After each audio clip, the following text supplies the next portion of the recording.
In the age of climate catastrophe, we are seeing an increasing level of diagnostic and conceptual tools to try and explore the affect of a world in which we seem to have failed to save it. Not only in the sense of the world in terms of the structure of our entire lives, the economic, historical, political, and the affective, but also on the level of the planetary, the rock hurtling through space which we are all attached to, and yet the more we seem to know it, the more we become alienated from it. And indeed, the sadness of climate change is a question for the limits of the human in relationship to the planet. And indeed, the idea of the relation of the planet to itself as the object withdraws into a post-human epistemology. And today, to discuss this, we are joined by Dominic Pettman, the co-author of Sad Planets, along with, of course, the master of misery and pessimism, Mr. Eugene Thacker, and he joins us today. Dominic, welcome to the show. Thanks very much. It's excellent to be here. So, just to start us off with a kind of conceptual epistemological factor that I brought up in the intro, can we talk about this shift from thinking in terms of worlds into thinking in terms of the planets? This move away from a conception of basically the limits of the Earth, the limits of the general setting, our environment being limits of our world, to something in terms of thinking in terms of the planets as a distinct object, as an object which we can now sense. Quite literally, we have taken pictures of the Earth, the pale blue dots, which Heidegger famously talks about in the Age of the World picture. How do we get to the stage in which the planet becomes the object of our environmental discourse as opposed to the world as we classically understand it? Yes, that's one of the million-dollar questions. I would preface this a bit with the way the book came about, because as you probably noticed, we're not making a kind of clear argument or some claims around this. It's sort of a speculative experimental book in that it came out of the courses that we taught. We've actually taught Sad Planets as a course 3 times. And it was all a sort of what ifs, thought experiments, kind of probes. And, Eugene's already pretty well known as a planetary thinker, I suppose, and The Dust of This Planet being his classic. And so he's sort of associated with the cosmic, the planetary, the interplanetary. And yeah, so he really just came to me with this title and said, we've been meaning to teach something for a long time. What happens if we put sad and planets together? And then so the rest sort of emerges in the interstices or in the conjunction between these. So it's not like we had this sort of pre-established distinction or paradox or what have you. Like someone like Kelly Oliver has written a really great book about this, the distinction between world and earth. And of course, Heidegger is a big factor in that. But so it depends very much on the vignette or the lens, because all of these are very small little sections. You can read them in a few minutes, each entry. And it very much depends on things like scale. So that's why, Eames' power of 10 comes in there. So what constitutes a world, or what counts as a world, and what even counts as a planet? This debate about Pluto forever, right? What is it a planet? Is it not? Even the astronomers don't have a stable definition necessarily. So these distinctions, I suppose, really emerge depending on the angle, the case study, all of that. So I hesitate to give a kind of, because that would be an age of the world picture kind of answer, wouldn't it? If I gave you an Archimedean point, like this is how we conceive of planet, this is how we conceive of world, and the overlaps or the Venn diagram or not. Having said that, you're pointing to something very important about the way these all circulate in discourse and the way we try to locate ourselves, orient ourselves in this super disorienting universe. And, planet really comes to the fore, I suppose, in a secular world, in a scientific world, in a positivist world. It reveals itself through data as much as through, the tangibility of strange weather events and just how we feel if our wet bulb temperature is too hot. Whereas world suggests, the shorthand for me would be planet is like brain and world is like mind, something like that. It's a bit more abstract, even though they're closely connected. And there are many, just as you can have many different types of mind, you can have very different types of worlds. They're coming in and out of existence all the time through languages, through ways of being. So yeah, I mean, Eugene will emphasize, and has in his previous writings, you know, what is it about humans that allow us to talk about, well, again, Heidegger talks about us as the worlding creature, right? We're the creature that is capable of making worlds from a planet, as opposed to just abodes or something. I don't, that's not something I subscribe to, but it's an influential idea. But so we can talk about our worlds reasonably confidently. But when it comes to our planet, that's up for debate. Like, what gives us the right to kind of claim that, even subconsciously, that it's ours, even if we don't think of it as in a kind of proprietary way. As you can see, this unravels, these are not small topics, these are not small key terms, even if they seem so. They just unravel in a million different directions. So that's what we liked about it too, and that's why it worked for the students and for our discussions, because yeah, these are not sort of doxa, or we're not trying to split hairs ideologically or anything. It is kind of suggestive, provocative. We're trying to generate, looking at these things afresh, I suppose. Oh, absolutely. I mean, the structure of the book in terms of what you and Eugene call sequences, it's very similar to an aphoristic kind of style. And I think one of the most sort of interesting things about reading it is precisely how it deals with this ambiguity, especially when we think about the planet as sort of a model or maybe a metaphor for thinking. Because when you think about the planet, it's when you get to that point of thinking about the planet as an object, the entire thing, all that surrounds it, is liminal space. It is literally the border space between something which is functionally sort of void and the rock in which we all live on. And it reminds me a bit of one of the sequences that you and Eugene bring up, which is William Shatner's voyage on Jeff Bezos's very phallic humanistic rocket, when he goes up. He comes back down and then stands outside, gets out of the pod with Bezos and the like. Bezos is, shaking some champagne, and then Shatner is going, he tried to make a speech about, my God, I thought I was going to go, see the great beauty of nature, but there's just void. And I look down at Earth and I see comfort, I see home. And it really is a book of liminality here that plays with these ambiguity. Another one example is the first one, which is, I love it because the first, not to give away too much of the book, but the first quite short sequence is about Opportunity, the Mars rover, and its final message about that its battery is going low and it's getting dark and there's a storm coming, and everyone feeling quite sad for this robot and thinking, well, does the robot's structure of knowing anything has a kind of sadness to it? Is sadness, insofar as it can be, as almost like a low energy state, does that correspond to anything speculative about actual objects? Do trees get sad, for example, because we know they have communicative systems?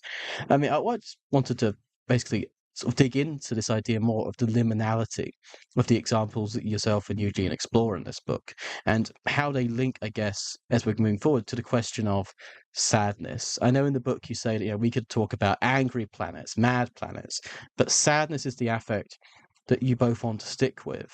And I want to know, sort of, first of all, what the relationship is between sadness and this kind of almost planetary sort of liminality or loneliness, standing at the borders of all things, and why this lends itself to sadness in particular, or why you both thought that was so interesting to focus on. Yes, thank you. Yeah, it's almost like the William Shatner's vignette was scripted by Eugene, isn't it? Like, we couldn't have a better moment to illustrate what we're doing. And yeah, I mean, one way I summarize the book is, or the question, one of the questions animating the book is, what if the pathetic fallacy is not a fallacy? Just, what if Ruskin was wrong, and in fact that's a form of anthropocentrism, to assume that we're the only kind of sensitive entity that can experience, the sad passions, as it were. So there's a kind of ontological sadness that you can gesture towards, the sadness of being, which is in various mystical traditions or heterodox mystical traditions. Just the idea of, the sadness in things, which is Virgil and, some of the pagan poets just seem to be attuned to the pathos of existence, not necessarily only the human witness of existence, but something more ambient and atmospheric. Obviously, a lot of kind of Japanese poetry is sort of attuned to that as well throughout the centuries. And you must know Niccolo Masciandaro. For a long time, I think he's been working on his magnum opus, which is about, yes, the sorrow of the universe. So it's a theme that we just find, even just aesthetically, as lapsed Goths or not so lapsed, it's, it has a certain appeal, or just resonates, because it's almost like a tautological argument if you feel that it's there to an extent. But it's also obviously has historical elements as well, because if the end of even if something as terrible as the apocalypse and the end times, it used to come with a kind of guarantee. If you didn't sin too much, you could go to heaven. And apocalypse had a revelation. There was a meaning that was revealed at the end. There was some purpose to it all.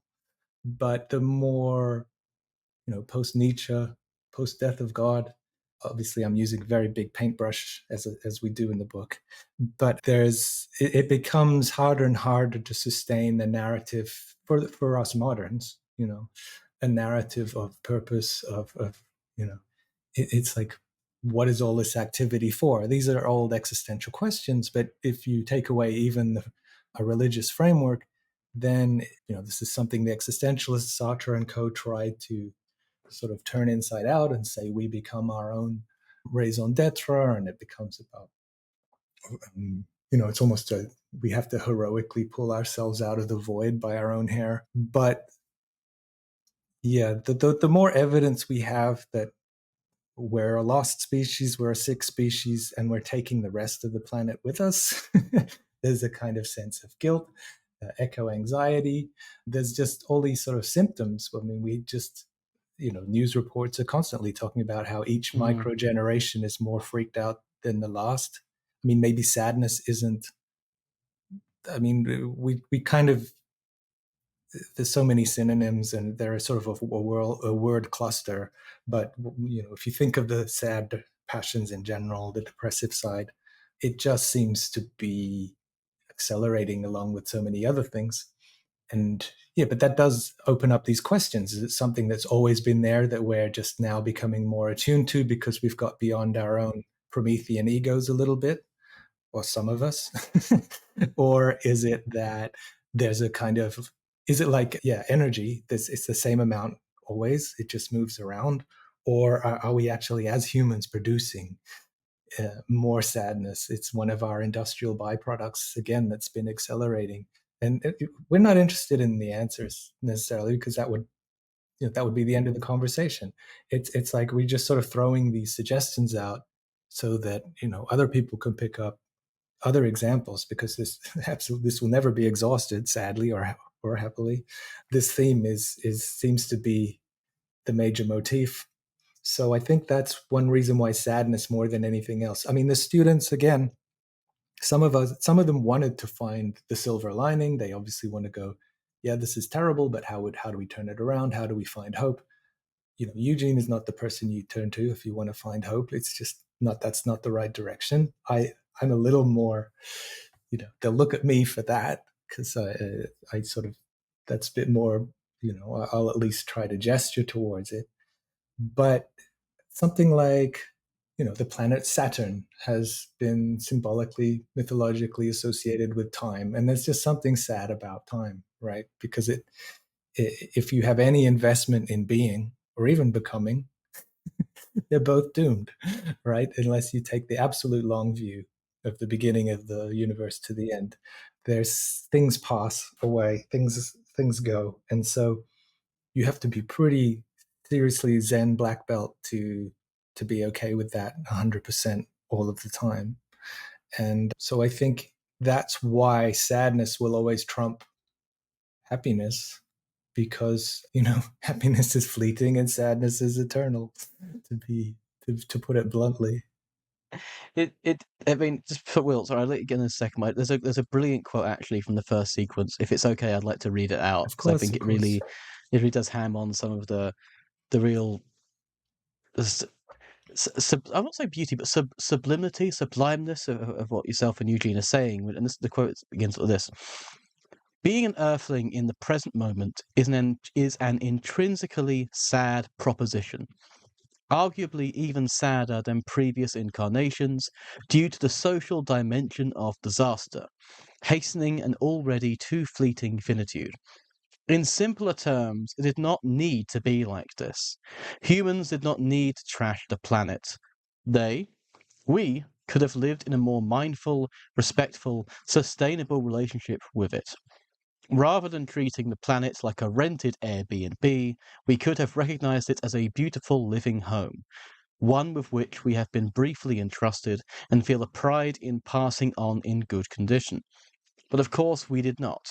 We moderns, that is, indigenous people the world over, understood the stakes in scaling and speeding things up and put various checks and balances in place to avoid this scenario. And for this far-sighted wisdom, they were treated as backward or savage by supposed advanced civilizations, who were too boorish to see the limits upon which they trampled. And unless you want to say something about that, Dominic, 'cause I just think it's a beautiful quote. If not, I'll pass it to Will for if Will has any questions. But I love reading that. Yeah, I just want to say thank you for coming on again. And I really appreciate this discussion of sadness as that which forces us to confront our situatedness. And a lot of this book is spent, in a certain sense, critiquing the concept of the von Uxell's concept of the open, more well known for being used by Heidegger, this concept of the open, right? The clearing that we specifically as human beings are sort of worlded. But I want to boil down to this question that you pose about environmental grief and climate anxiety, because there's a lot of talk about in this book about the cosmos, or the extent of existence as we cosmologically know it, but it's accessed by this really, really personal and private experience of the reported minute changes of the world in which we live, right? The temperature has gone up another degree or something like that. And if you could just talk about how you try to navigate this very strange feeling of being hyper situated in a crisis or a catastrophe, while at the same time being forced to, through that, examine something as vast as the cosmos. That it's only through these little, like, ephemeral moments that this weird kind of new totality that we're facing comes through. Yeah, I don't think we ever solve that. I mean, clearly, we all live this queasy kind of. I think of it often like the Hitchcock lens technique, right, where the camera just sort of zooms backwards, pants back. What does it do? It dollies backwards and zooms forwards, or vice versa. The classic vertigo shot, and we get just an inkling of that when we try to think of these vast scales that the data gives us or the science journalists give us, but that we have, like you say, we have no unmediated understanding of. And so you do get, you can only get glimpses. I mean, anything important you can only get glimpses of, speaking of the sublime. So the closer you get to something massive, the more it will just kind of usher away. And so this is one of Eugene's big distinctions, right? There's the world for us, and then there's the world, without us. And we constantly have toggle between living in the one sort of cozy Umwelt, as you say, this kind of intimate sphere. But it doesn't take much to get, like, we have our own little William Shatner moment. We don't have to actually get on outside the atmosphere to understand that. Well, he had a real sort of, he mainlined that, but we can The black ugliness of the cosmos. yeah, we get sort of homeopathic doses, I suppose, whenever there's some, it could be a mass shooting, it could be a diagnosis, it could be a devastating, you watch a Bellatar film or something, you don't know what it's going to be. It can be just one word in a poem that does it to you. It's the punctum, I suppose.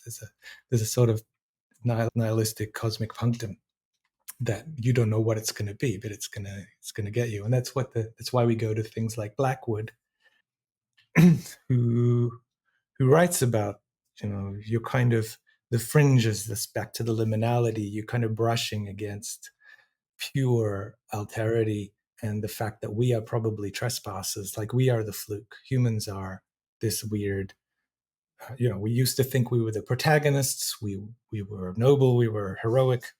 We're the star of the show. Everything else is background. But there are writers and filmmakers.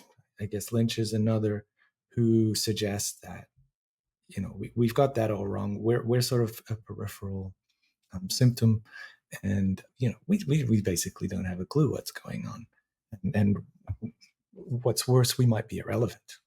And there's kind of this interesting play on the sublime that you're taking, where rather than subliminality being that space where the free play that makes for aesthetic experience is sort of the beauty and totality of nature, instead it's the black ugliness that is not just the inverse image, but something that stands directly beside it.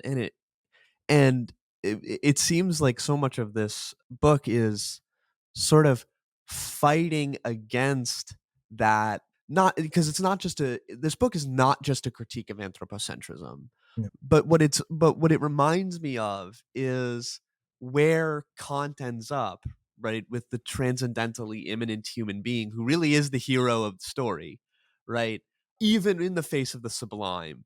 But I'm reminded that his first essays were about, like, the earthquake in Libsyn, right? These unexplainable, completely at the time exterior to our capacity to give an efficient cause to. Mm. And what's so fascinating is your book has this dual maneuver where, and if you could just dive a little bit more into this, where you decenter the human being, give us this huge scale, but retain a very human affect, grief, pessimism, nihilism, the sadness of the planet. And by retaining this, are you able to, by retaining these feelings, are you able to provide, or at least come to a kind of, I don't know, an atmospheric perception, maybe something like the perception of a milieu, something like that's staring at us rather than us at it? Yeah. I think of how, one artifact that I found um, is a lot of the students and a lot of the readers so far have talked about it as being weirdly exhilarating or uplifting, which, if you've listened to the conversation so far, it might sound like a kind of relentless downer. But there's something about just acknowledging the void, the darkness, the sadness, whatever you want to call it, that is freeing, because there's something about toxic positivity and our sort of white-knuckled approach to the world, this sort of obligatory can do, or just pharmaceuticalize it away. There's something about kind of just pointing to it and saying, well, it is there. We all know it's there. It's sort of more than an elephant in the room. It's like some kind of Craftian creature in the room.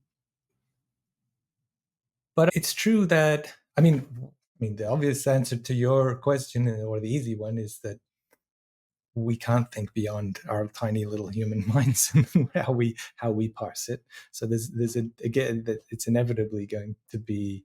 That's why the book gets increasingly kind of, what would you call it? Quotidian culture studies almost. We're talking about memes and things by the end, even though we started with sweeping, Milky Way and things like that, is because, even these little cultural artifacts are maybe holographically kind of stained with the same thing. Like, if everything reflects the conditions of its production, then everything we produce is has chips of this de-messianic time, to riff a bit.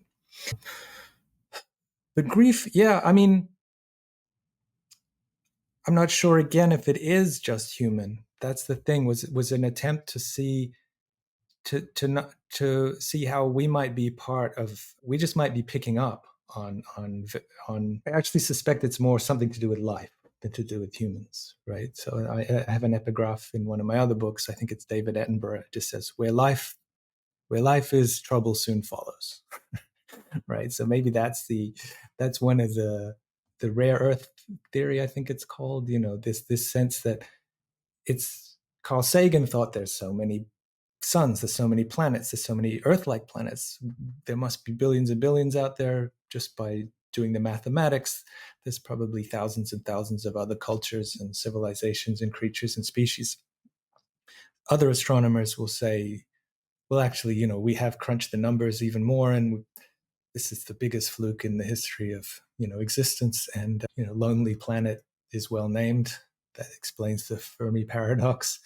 And so that also adds an incredible pathos, right? If this really is the only, as far as we know, it's the only place where life resides in any kind of complexity, even if you believe in the panspermia theory, which is increasingly credible apparently, then there's something. Even if there are these other civilizations, you expect that anything complex is going to be troubled, problematic, violent, conflicted, whatever whatever our sins are, diseased, facing the ravages of entropy.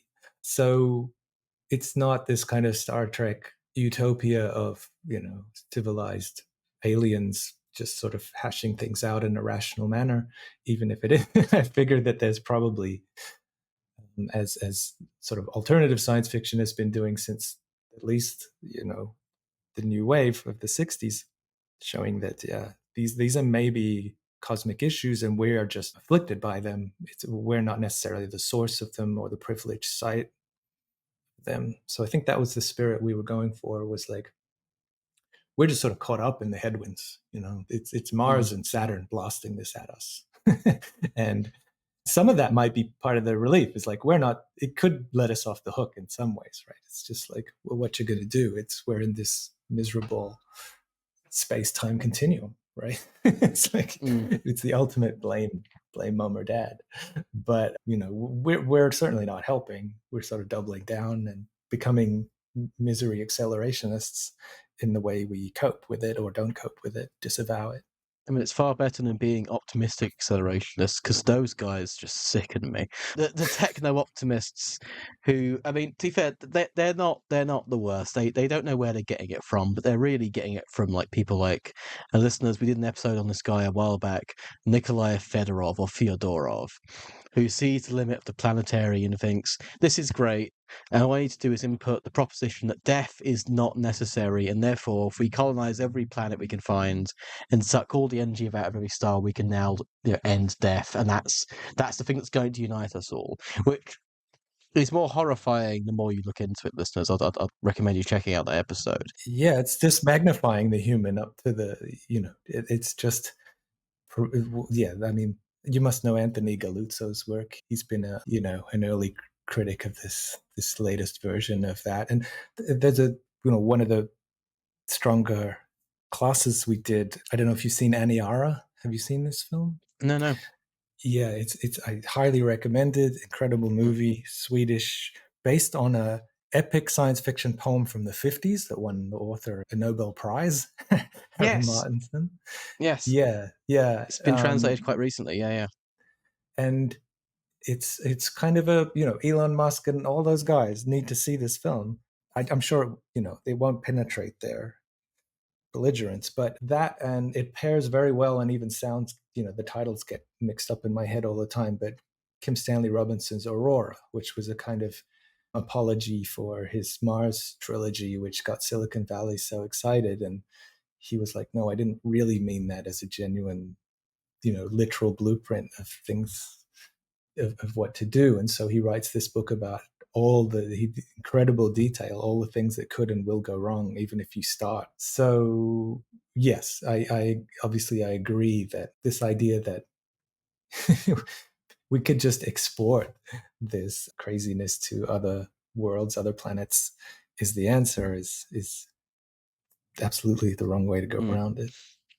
And listeners, if you haven't heard of Anthony's work already, I did chat with him over on the Zero channel about his book on Zardoz. And I don't know if it's ever to come out.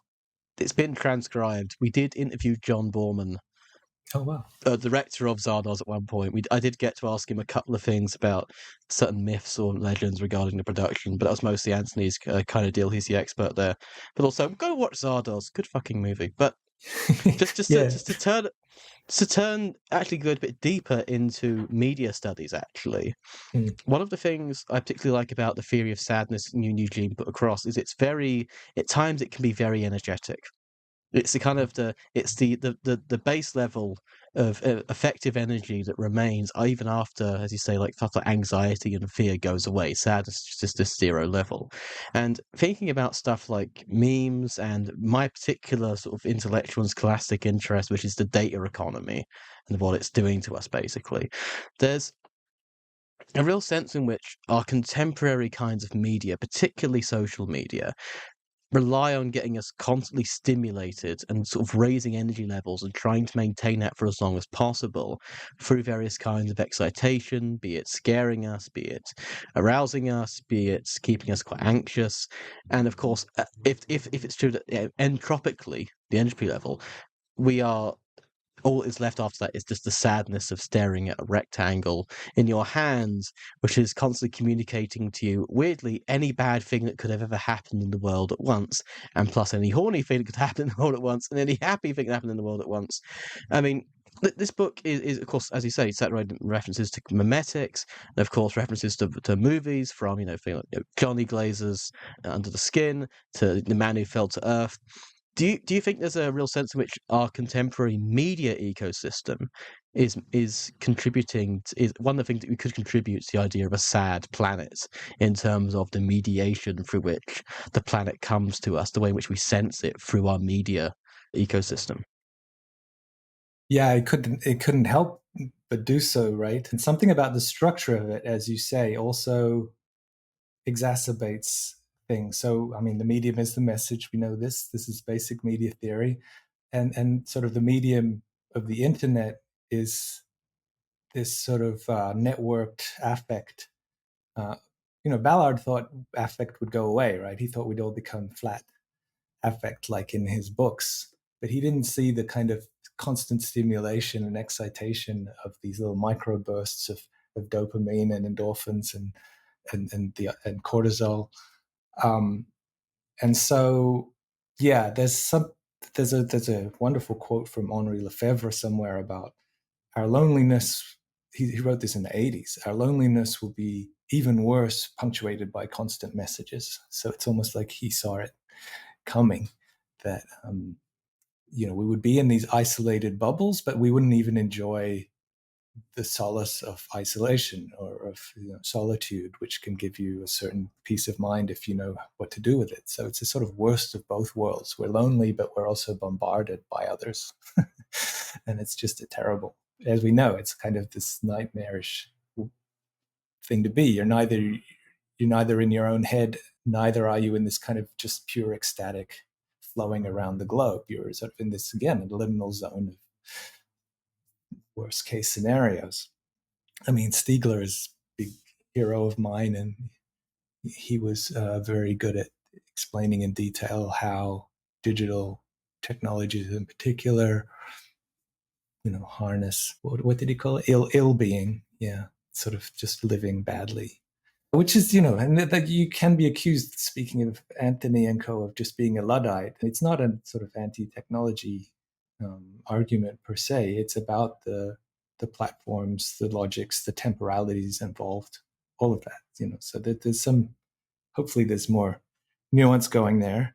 But also, I mean, just on a very basic level, media technology brings us news of what's happening, and what's happening isn't good. It's not heartening. It's not uplifting. And so it is like kind of, we sit there with our souls and hearts and eyes and ears at the edge, where the sewer comes out.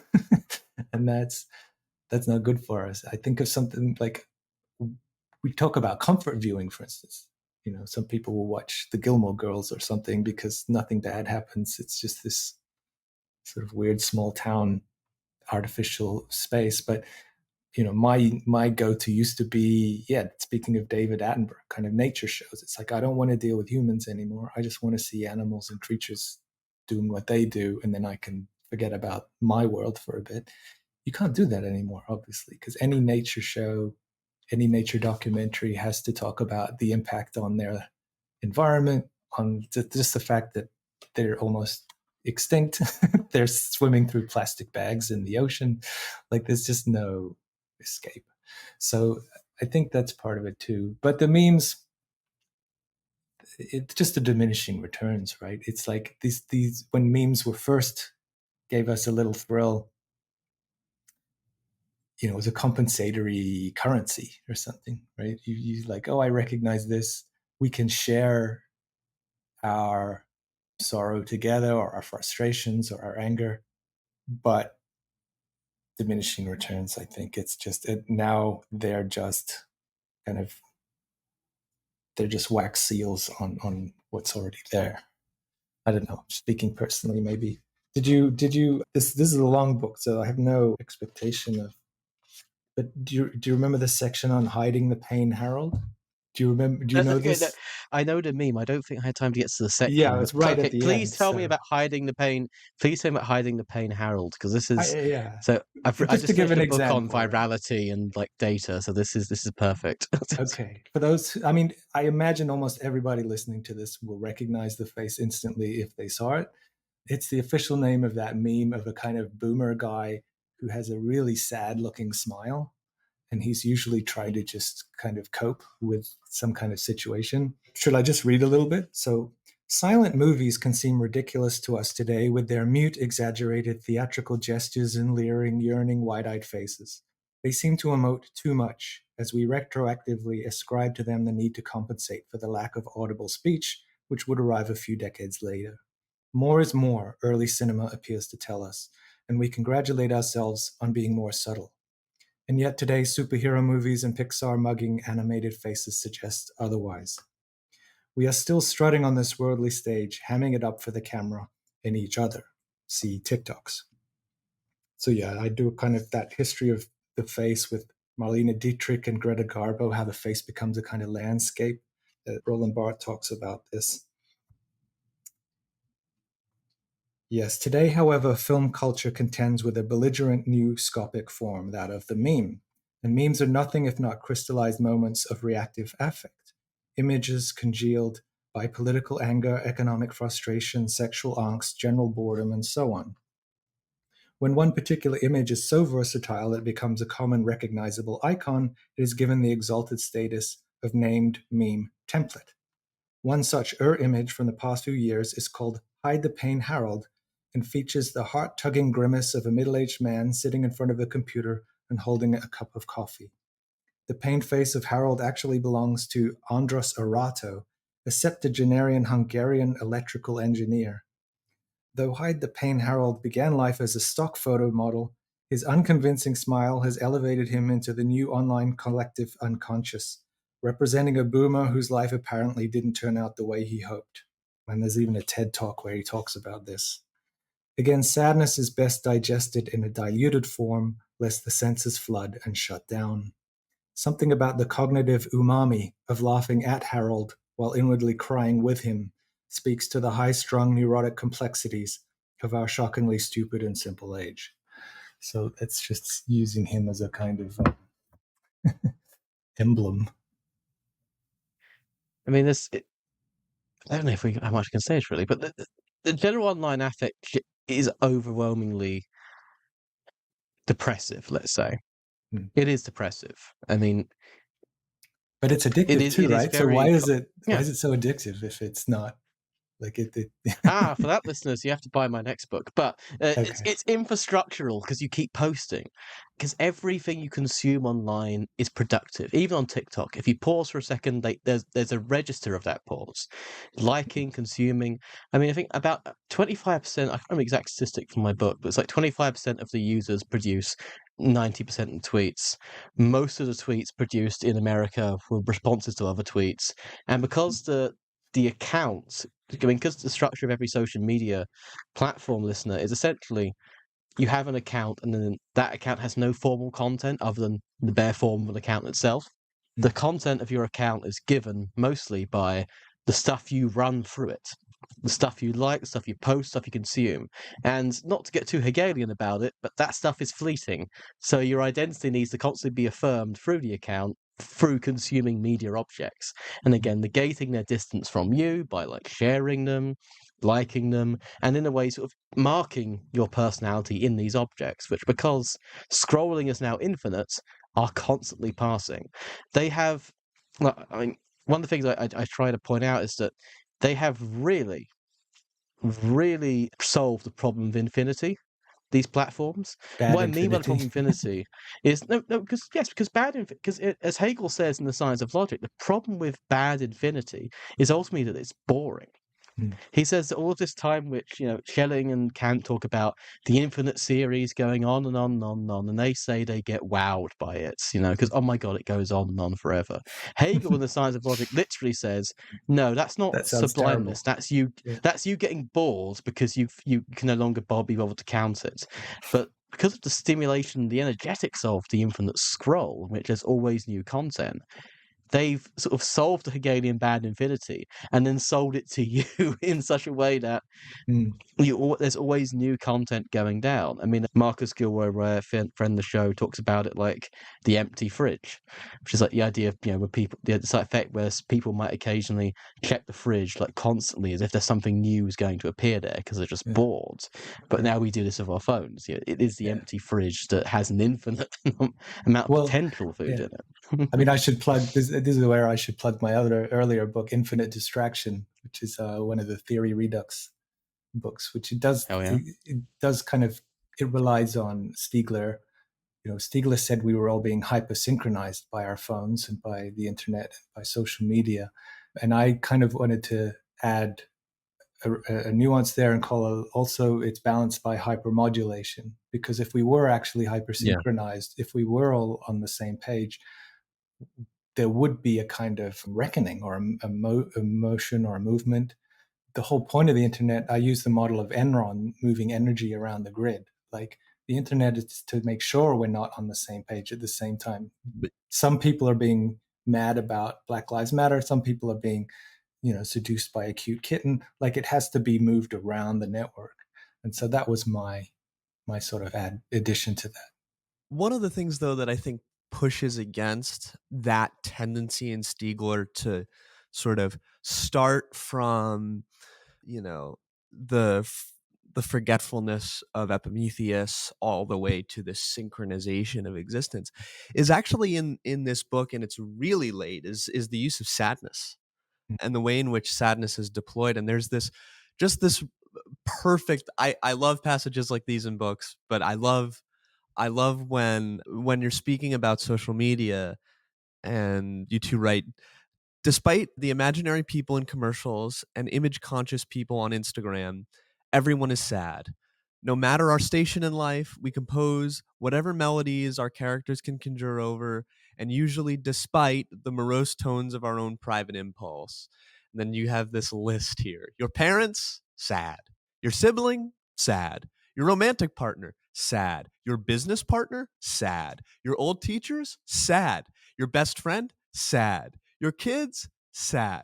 Not entirely your fault. Your boss, sad. Probably your fault. Your Uber driver, sad. The guy who works at the deli, sad. Your dentist, sad. And of course it closes with I love the way it closes, which is just Lana Del Rey, very sad. and you update this popular figure that was a big part of media criticism in the 2000s, the young girl, the figure of the young girl, Right. right? Who's considered this hyper motivated, like we're all young girls, right? We're all hyper Girl motivated. We're all, boss. Yeah. Right. yeah.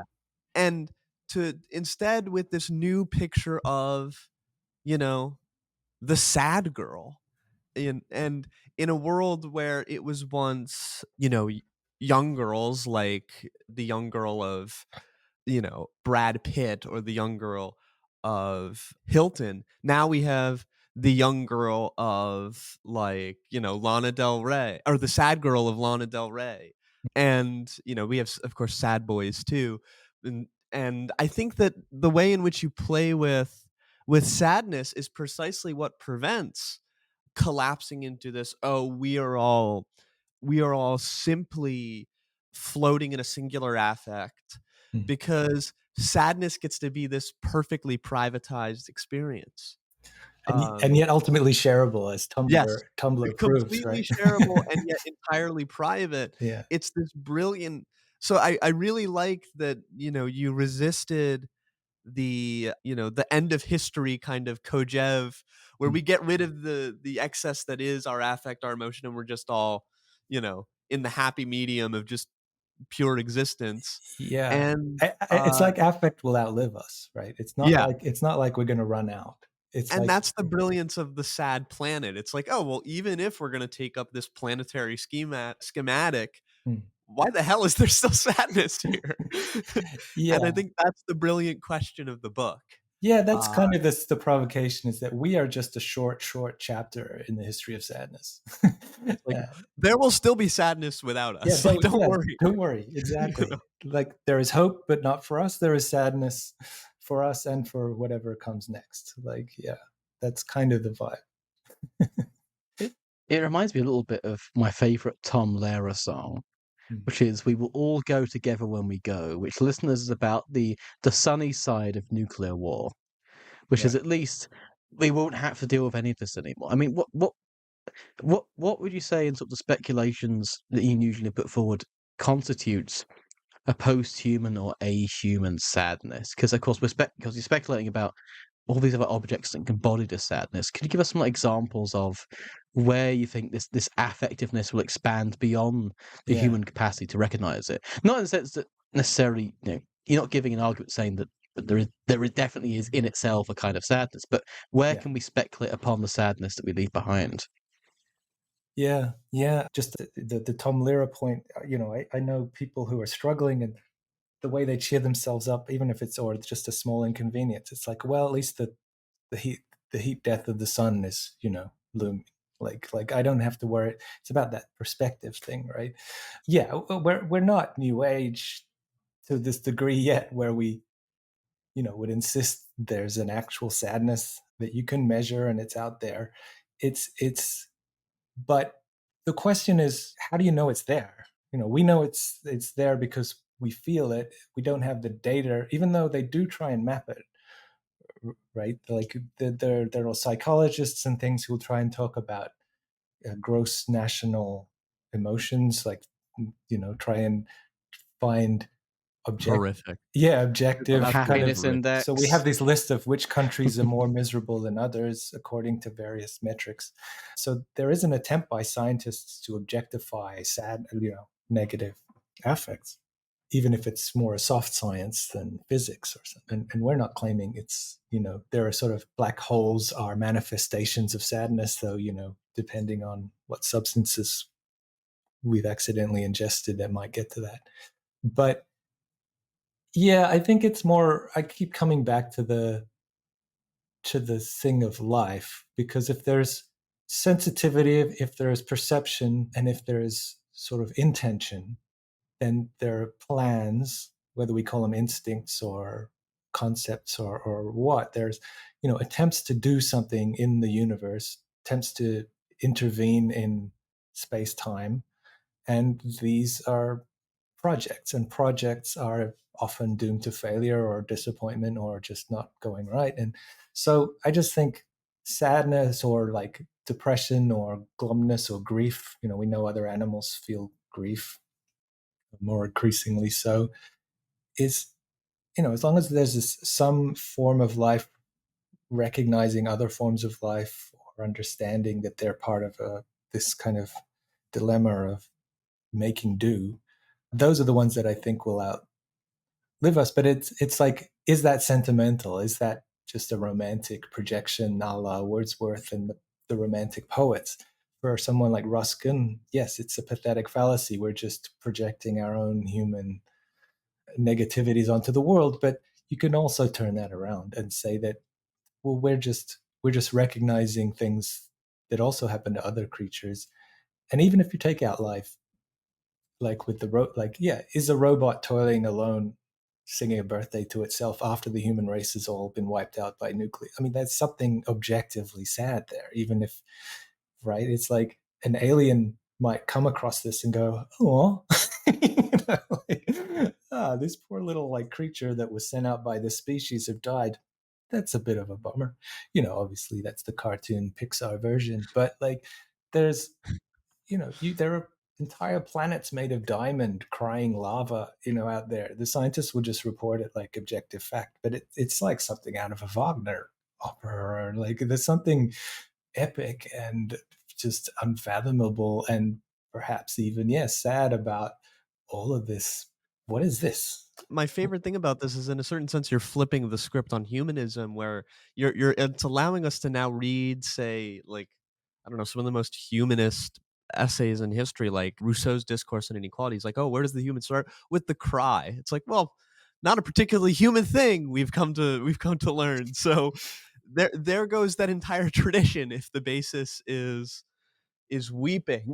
you know Right. And can animals feel pain was one of Bentham's questions, right? And so, yeah, the more humanism is sort of based on just the obliviousness, not listening, not being attuned to. I mean, that's pretty much my whole project. And all my books look different, but basically they're like that thing you think is only human. The closer you look, the more it's shared by either creatures on the one hand or kind of technological forms of organization on the others, the cybernetic triangle. And so, yeah, I fully agree that obviously other creatures cry out. And that's just one example. As someone who spent the past 4 years raging with Max Stirner against Ludwig Feuerbach, I welcome you, my comrade in anti-humanism. But I know as we're coming towards the end, and I know it's typical for a podcast, people don't always stay to the end, which means I'm going to ask a slightly indulgent question, which is, I know he appears quite a lot in this book, but it's hard not to think about an energetics and a unity of energetics and affect and planetary distributions of energy, as well the kind of pessimistic kind of bent, or at least a crossing of taboos, Ben, because Eugene say that sadness is a kind of taboo, and that's why you focus on it, without thinking about George Bataille.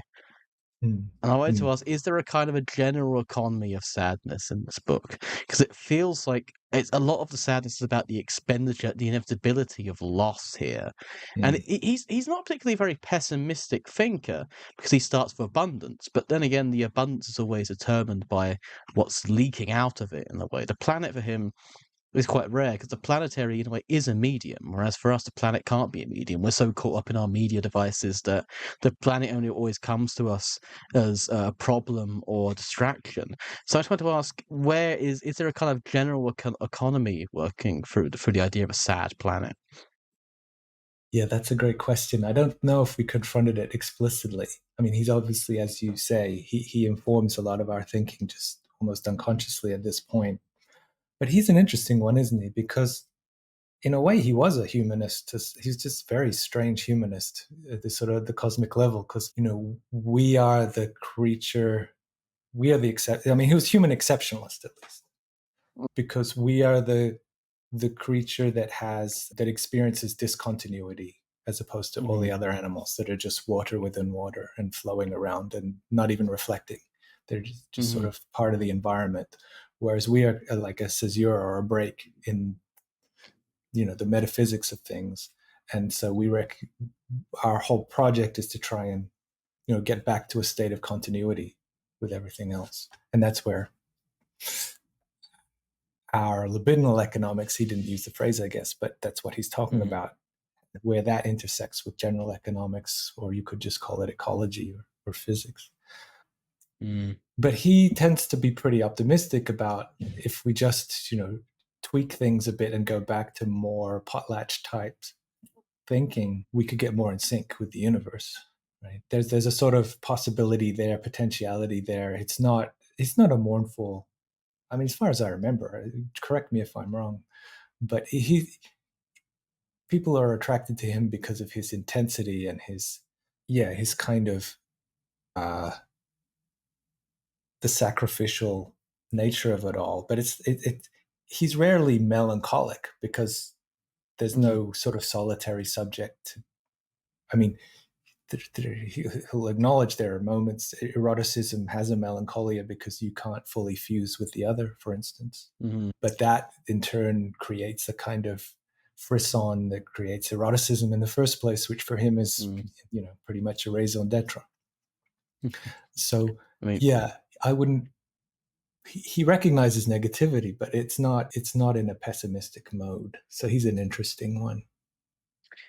No, I completely agree. I mean, he is in a way, as he said, he's a consummate humanist because he believes that human history humans are unique in terms of their discursive kind of, they're the people that shit and feel bad about it, to basically put it in Bataille's terms. Right. And at the same time, people are drawn to him for this kind of cult-like intensity.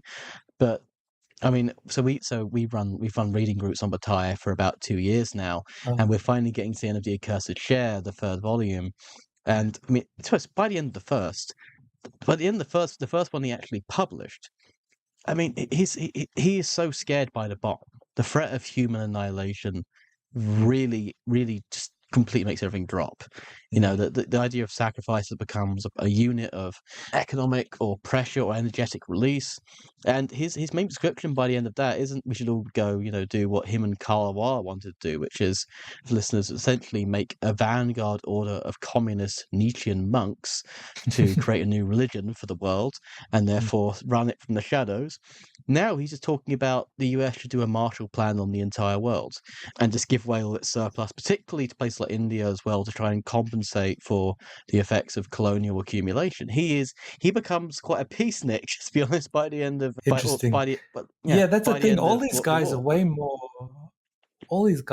more complicated, obviously, when you go back to the primary source. That's why it's great to do these reading groups, because they tend to, there's a kind of game of telephone that goes on, or at least they become very much simplified in the caricaturing of the memosphere, of the theory sphere. And as you say, it can change from chapter to chapter almost, some of these ideas. Too many people get into the work of George Bataille by virtue of a Nick Land book they've seen online but they can't afford because it's too expensive. But it should be, because it's not very good. But on that note, I know we've come up to the hour now. We don't want to keep you any much longer, Dominic. I want to say thank you again for joining us today on Acid Horizon. Of course, we have Sad Planets. When is Sad Planets out, actually? The book, it is out now. It's out now, okay. It's from out Polity, now, folks. From Polity. We were hoping to get the planetarium here at the New York History Museum to do the launch. It would just be amazing to do that. But our publicists are in negotiations. We won't hold our breath, but that would be amazing if we could have the party in the fall there. We need to teach Neil deGrasse Tyson the real meaning of sadness in New York, folks. It's not quite the right. It's not exactly the vibe that they go for in these big institutions, public institutions. Not good for funding, but we'll see if we can stage a coup. That would actually get Eugene into the public sphere, I think. If there was a planetarium involved. Since he did his live show with Tarek Goddard a while back, actually, must have been High John. I think possibly a reissue of An Industrious Planet, which of course is still available from Zero Books, and also there's a trilogy. Jay-Z's, there's an omnibus coming out, right? All 3 volumes are coming out, and for the 10th anniversary, he's working on that at the moment. In that case, hell yeah. All I have to say is, Dominic, thank you for joining us, and we'll chat to you guys later. Thank you both. Pleasure.